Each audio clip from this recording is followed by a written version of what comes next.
There is a sacredness in tears. They are not the make of weakness, but of power. They speak more eloquently than 1,000 tongues. They are the messengers of overwhelming grief, of deep contrition, and of unspeakable love. Washington Irving. As a person acquainted with grief and familiar with sorrow, I have come to the realization that there is something satisfying and cleansing about the shedding of tears of genuine sorrow. It is not simply being moody or depressive that drives me to listen to music that tells a sad story, or enjoy a somber narrative in my favorite works of fiction, or even to play a sad video game. When I first heard of Rime several months ago, I was intrigued by its look and feel in its trailers, and its displayed puzzle/adventure mechanics. I liked the art style, and it's harkened back to one of my favorite games, Wind Waker, in its presentation. What I did not know, or expect, was the sad and moving story that it told that brought to me somber yet cleansing experience that I referenced above. I have since completed it 3 times, and have found more detail to enjoy with each playthrough. I did briefly mention it on my Games of the Year list, but honestly have not heard much buzz about the game in the circles of YouTube and the internet that I travel, so what follows is a more in-depth look into Rime. It will be impossible to even talk about the themes of this game without spoiling it for anyone who wants to play it. If you plan on playing the game and do not want the game spoiled, you can skip ahead to the video until you see the presentation box telling you that the segment has ended. Rime is divided into 5 sprawling stages, each themed around one of the 5 stages of grief. The themes become even more evident as you travel through, but on repeated playthroughs, you can see them even in your earliest moments. You play as a young boy who wakes on a washed-up shore of an island. As you explore, you find 2 other persons/animals of note that travel the journey with you. One is a man wearing a red cloak that matched a piece of cloth worn by the boy. Instantly and without dialogue, a relationship established between the 2 characters, and this mysterious figure is always out of reach and appears from time to time on your journey. The other character is a small red fox, which serves as your guide more directly. All the story is conveyed through subtext, and as you move from chapter to chapter, you encounter other creatures, and more of the story is revealed.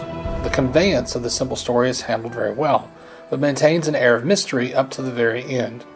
An especially nice touch is that even more story is available to see if the player is willing to venture off the beaten path and explore. Details about the boy's past and current situation are brought further and further into focus. The story is tragic, heartfelt, and full of moments that brought genuine pause and tears to my eyes. I do not think I've ever seen the journey of grief so artfully displayed. When I played Journey for the first time, it to me came across as a commentary on the nature of the journey of life. This game pulls an equally compelling narrative about the journey of death. It is impossible for me to think of these games without the other, and in the end, Journey is still my favorite of the 2. Rime is so close behind it, though, that it genuinely is difficult to choose between them. And in the end, like Journey, the story is the experience, and that is certainly not a bad thing, but it also is more than that. I will say that while it does remind me of Wind Waker in its presentation, the game suffers a small amount in presentation over other games of its type, or even from its own generation. The visuals are crisp and the colors, even in its somber, darker moments, are vivid and glorious. But the game, for reasons I cannot pin down, feels a little bit last gen, PlayStation 3 if you will. Now as a retro gamer at heart, I could not care less, but I did notice it, and feel that others may point to it as a criticism. Feeling like last gen to me, though, sounds hardly a criticism worth more than a passing note. As stated, I do love the colors, and the levels feel lovingly crafted and well catered to the mechanics needed to traverse them. The game world is meant to start out as a very rooted in reality experience, and then progressively become more and more mystical, and it achieves this design majestically. I love exploring the world, and 100% of the game on my second playthrough. The highest praise for the presentation I've already given. It tells the story so well that the dialogue is not needed, and neither is text. And whether it be film or video games, this is something difficult to achieve, and the developers should be commended for it. Music is sweeping and matches the tone and emotion of the situations. Effects at times seem a bit loud to me, but I again think this may be very intentional. The game is a quiet game, but when it gets your attention, it is usually through the sound design. I did not notice any stock sounds, and the world sounded real, but also unique.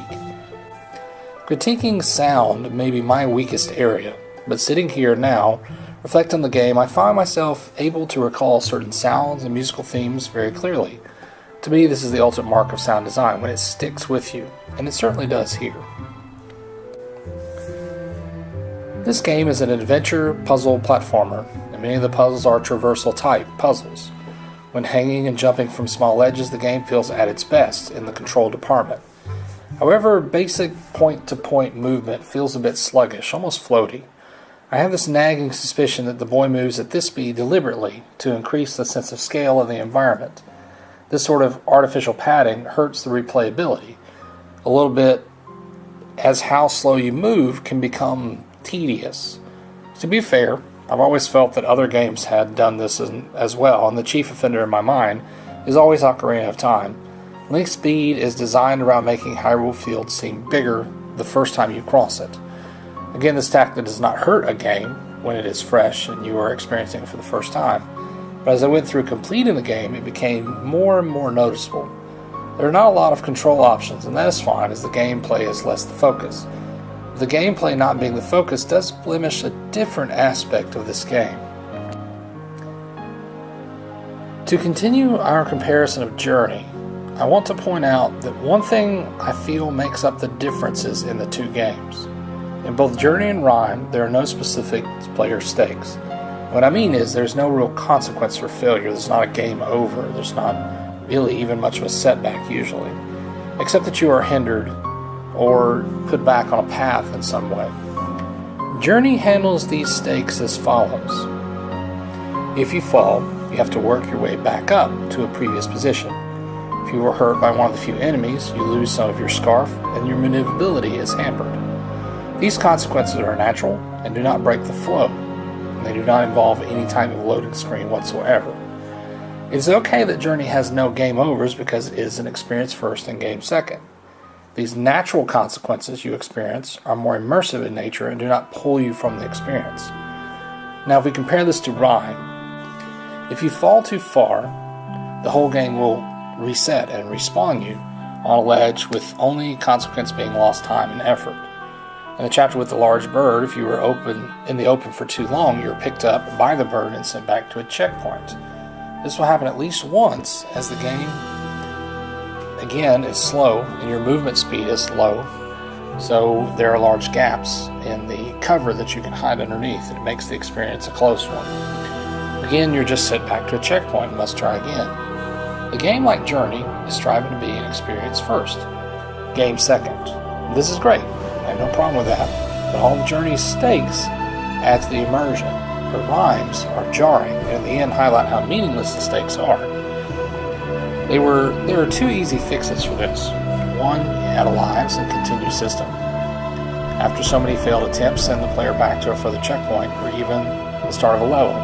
This very gaming mechanic gives what Rime lacks stakes that have meaning. It does affect the immersion, but it makes the level design match the stakes that have been set up. A second fix would be to remove the fall damage and rework the consequences for the bird attack. Removing the fall damage would lead to a more restrictive design, and while Journey pulls it off well, it would be much harder to do in this setting.